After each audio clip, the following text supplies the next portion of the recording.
dugg rek am noo doxee wala noo defee rek dañuy dem ba jëmmi jamono comprendre que mu am nu mu demee quoi dafa am ñoo xamante ne ci projet bi ay symbole lañ loolu la yàlla dimbalee projet bi dimbalee ko président Ousmane Sonko dafa am ñoo xam ne da ngay tu vois en fait tu as l'impression que yàlla moom moo ñëw indi leen ci quoi fii ku ci nekk une taille une histoire boo mën a raconter nan nga xamee ne président Ousmane Sonko lan moo si dugal. mais à un moment tu te dis mais qu'est-ce que c'est que ça en fait c'est un truc irrationnel voilà day dem ba yegg seen dimension yoo xam damay naan ku ci nekk ñu rek mën na bind histoire moom tey suba mën nañ def film ci Khadija Mahécor mën nañ def film ci Barham yaa ngi gis mën nañ def film Soxna si mën nañ def film ci ku nekk et li ci nekk mooy film bi fierté la film bi luy jàngale la quoi c'est ça l'histoire de passé moom man souvent damay bëgg a wax gars yi que ne malchance su suñu génération weesuwul dunduloo ñun li ñuy dund quoi après su ma ko waxee mën na kii parce que y a eu des morts y a eu des blessés y a eu des moments de voilà mais man yéene woon naa Sénégalais bu nekk ba ci Macky Sall mu dund li ñuy dund ci biir combat bi quoi. mbégte Pastef. tu vois souvent y a des moments yu doy waar nga xëy ñu ne le président Ousmane Sonko il est à 7% de pronostic vital maanaam. 7% ko dese pour mu tu vois nga xëy ñu ne la ray nañ dóor nañ jàpp nañ teg nañ tu vois c'est des moments yu xaw a catastrophique quoi mais li Khadija di wax projet bi moom moo toll foofu noonu quoi. Tu vois, nous, on met une évolution par rapport au panafricanisme.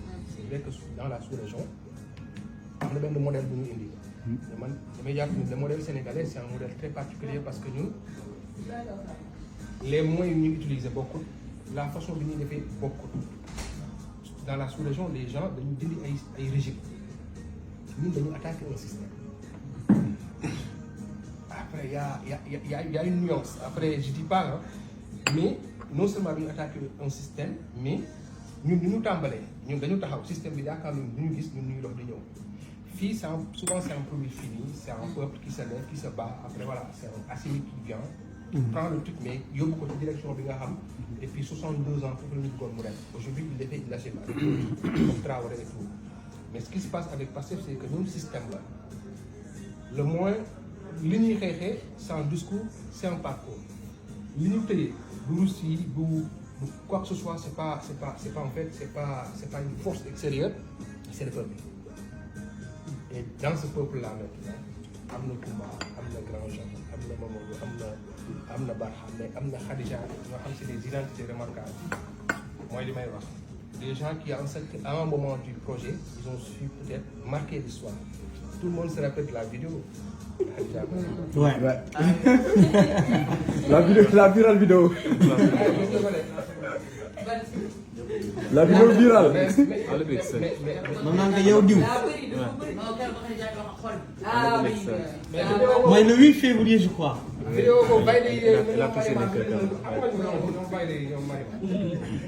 En fait, cette vidéo en fait. Parce que vidéo en fait xam nga lu jógee ci xol moom ci xol lay jógee.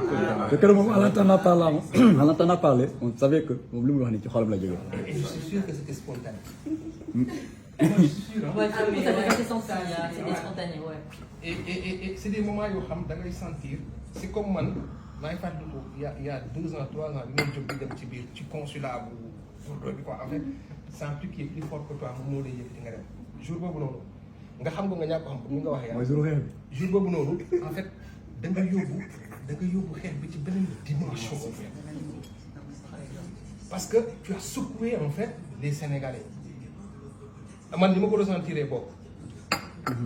comprendre tu as secoué parce que ñu bëri dañuy jàpp ne dans une évolution il faut nga dem xeex il faut nga dem jël xeex il faut nga dem kii malheureusement de l'autre côté ñoom noonu la ñuy caricaturer en fait mais parce que c'est avant tout des idées c'est le courage en fait de ces idées et ça à un moment ça yu ci tollee rek tu vas voir quelqu'un qui va poser un acte ça va se faire à poser un acte le 17 d'autres ont posé des actes mais jour boobu yow tu as posé un acte et cet acte là man je pense que loolu moom moo la toog et li ci neex mooy constance bi ñu ci nekkee xeex bi nag ay séquences la comprendre nga lu ne fu mu toll par rapport ak profil ak position bi nga am statut bi nga am nga xeexee nu ni mel quoi. comprendre nga loolu nag dafay baax gars yi di ko comprendre quoi xam nga beaucoup de gens affaire dañ ma doon laajte mais ana Khadija Mahécor parce que le discours là daf leen a xaw a manqué ma ne leen non le président Ousmane Sonko à chaque fois bu situation amee xaaruñ ci moom bu def la mu doon def en fait contexte yi dafay changer stratégie dafay changer statut yi dafay changer la façon de faire dafay changer mais daal li ma mën a tënk mooy ce moment là en fait cette journée là en tout cas ce discours là en fait en tout cas bu ñu waree bind les annales de cette révolution là parce que ma jàpp ne c'est une révolution dina ci am benn chapitre loolu moom c'est sûr parce que ça en fait dafa am lu mu def en fait dafa fëgg nit ñi dans le sens où il faut qu'on fasse quelque chose en fait parce que loolu nga indi quoi on parle aux femmes et aujourd'hui du ñu jaaxal du ñu gisee l'engagement des femmes au côté du président Ousmane Sonko.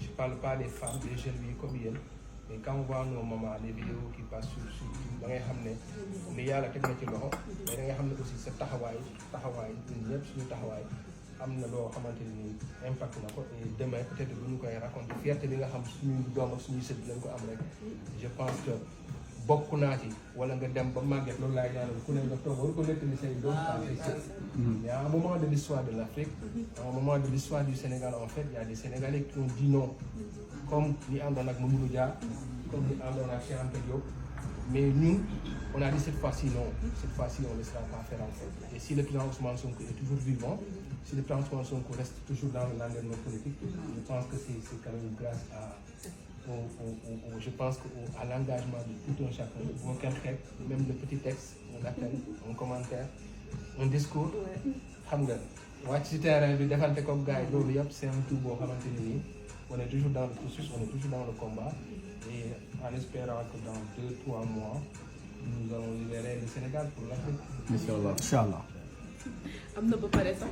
Inch'Allah. Je suis convaincue d'une chose demain toujours chaque chose a son prix.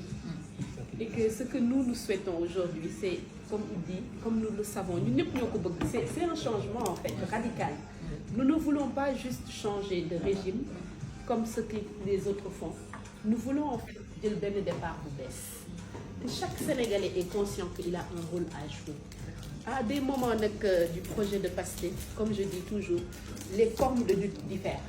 Et ce qui est charmant, c'est que nous avons la capacité, en tant que parti, à chaque moment, d'avoir la position qui scie aux circonstances présentes. Je prends le cas de ce qui se passe actuellement.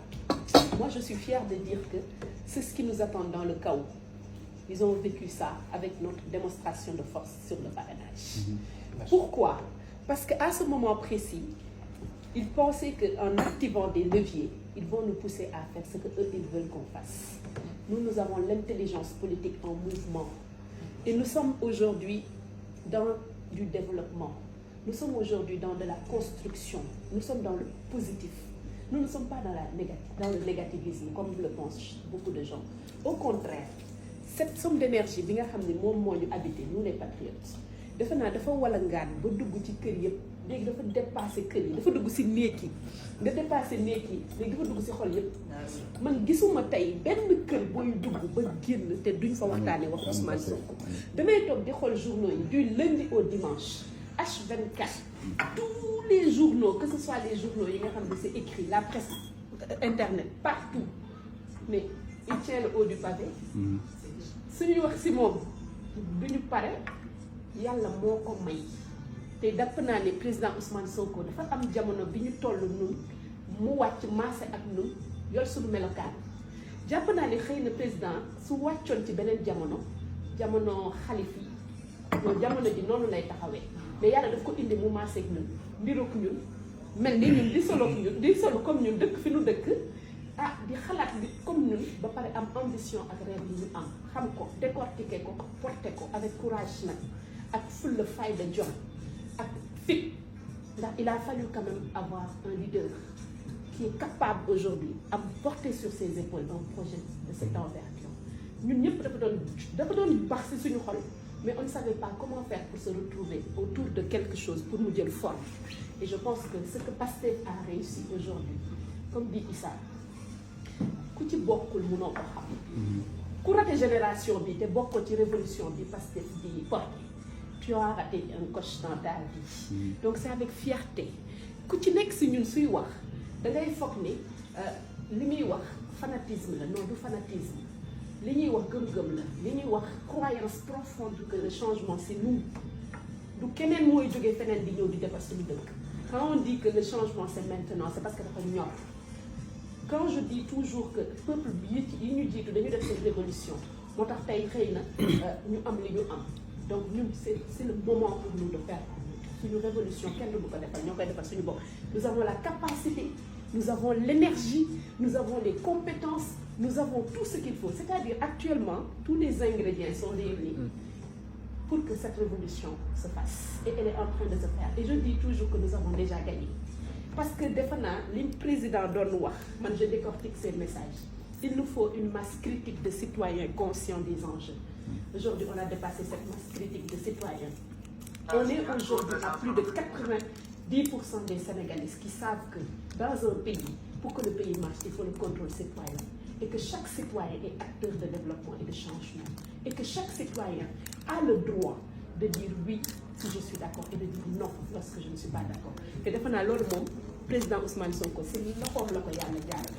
ñu koy sant nag di ko ñaanal di ñaanal képp kuy patriote di ñaanal suñu détenus yi di ñaanal suñu martyrs yi parce que on en a perdu on a saigné mais dama jàpp ni xëy na c'était le prix à payer et que c'est des choses yoo xam ne des étapes yoo xam ne dans l'histoire du Sénégal dans 50 ans on va raconter ça. Vraiment, c'est un plaisir pour moi d'être là. Moi, je ne peux pas vous dire l'émotion que je ressens. C'est ma famille, en fait. Pastef, c'est ma famille. En tout cas, merci pour cet accueil. Ça me touche vraiment. Vraiment.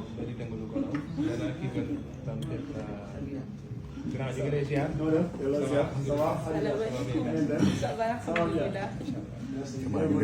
Merci. Merci d'être parmi nous. Merci beaucoup. ñu ngi rafetlu sa taxawaay vraiment. moom gis nañ la yaa ngi bay sa wàll. grand Kéba weesoo ko naa loolu yow. grand Kéba jot na message bi de.